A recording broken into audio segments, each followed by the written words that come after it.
వెంటనే వరంగల్ డిఓను వెంటనే వరంగల్ డిఓను వెంటనే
వరంగల్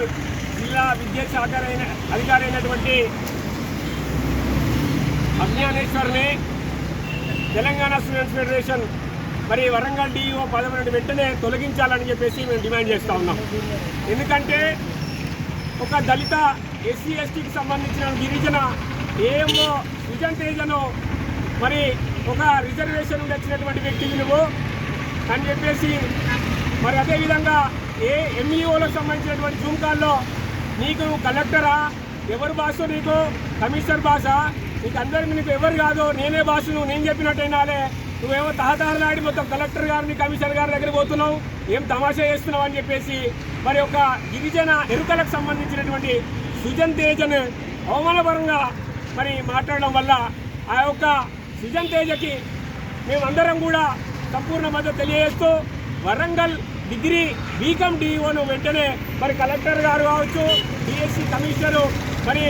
నవీన్ నికోలస్ గారు వెంటనే రిమూవ్ చేయాలని చెప్పేసి డిమాండ్ చేస్తాను. మరి ఏ ఒక్క విద్య మీద కనీసం కూడా ఆయనకు అర్హత లేదు. మరి ఆయన కేవలం ఒక డిగ్రీ బీకామ్ క్యాండిడేట్, అదే ఒక డిఓ ఉండాలంటే బీఈడి ఉండాలి. మరి అట్లాంటి కలెక్టర్ గారు ఒక డిగ్రీ క్యాండిడేట్ని పట్టుకొని మేము పీజీలు పిహెచ్డీలు ఉపాధ్యాయులకు సంబంధించిన పీజీలు పిహెచ్డీ చేసినా కానీ మరి ఒక డిగ్రీ క్యాండిడేట్ కింద మేము ఒక అధికారి కింద మేము పనిచేయాల్సినటువంటి పరిస్థితి ఉన్నది, అవమానకరంగా ఉన్నది. మరి నువ్వు చాలాసార్లు కూడా కలెక్టర్ గారు కావచ్చు, అదేవిధంగా డిఎస్సి కమిషనర్ నికోలస్ కావచ్చు, వీరందరికీ కూడా మేము విన్నవించడం జరిగింది, రిప్రజెంట్ జరిగింది. మరి అయినా కూడా చర్యలు తీసుకోకపోవడం వల్లే ఈరోజు మరి వరంగల్ ఏఎంఓ సుజన్ తేజ మీద అవమానకరంగా మాట్లాడినటువంటి డిఓ పైన ఎస్సీ ఎస్టీ అట్రాసిటీ కేసు నమోదు చేసి అసమర్థత, అర్హత లేనటువంటి అవినీతి పరుడైనటువంటి అజ్ఞానేశ్వర్ని వెంటనే వరంగల్ డిఓ నుండి పదవి నుండి వెంటనే తొలగించాలని చెప్పేసి తెలంగాణ స్టూడెంట్స్ ఫెడరేషన్ ఆధ్వర్యంలో కలెక్టరేట్ కూడా నిరసన, అదేవిధంగా డిఓ గారు తీసుకుని చేసింది.